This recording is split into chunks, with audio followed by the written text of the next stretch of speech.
Frederick Douglass. Summary in English. Frederick Douglass is one of the most celebrated writers in the African American literary tradition. Narrative of the life of Frederick Douglass, an American slave, was published in 1845, and less than 7 years after Douglass escaped from slavery.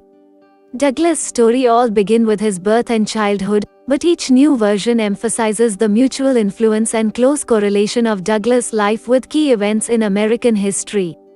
Douglass begins his narrative with what he knows about his birth in Tuckahoe, near Hillsborough, and about 12 miles from Easton, in Talbot County, Maryland.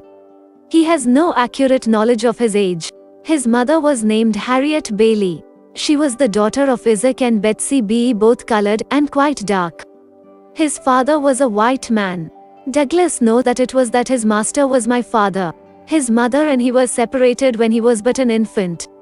He never saw my mother, to know her as such, more than 4 or 5 times in my life. She was hired by a Mr. Stewart, who lived about 12 miles from my home. She made her journeys to see him in the night, traveling the whole distance on foot, after the performance of her day's work. He does not recollect of ever seeing my mother by the light of day. She was with me in the night. She would lie down with him, and get him to sleep, but long before he woke she was gone. Very little communication ever took place between us. His mother died when he was about 7 years old. He was not allowed to be present during her illness, at her death, or burial.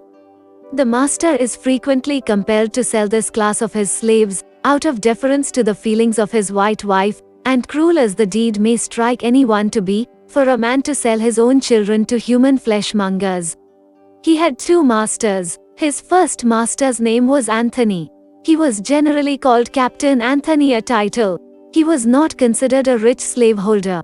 He owned 2 or 3 farms, and about 30 slaves. His farms and slaves were under the care of an overseer.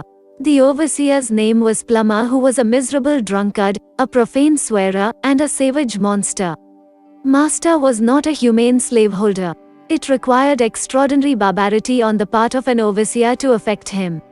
He was a cruel man, hardened by a long life of slaveholding.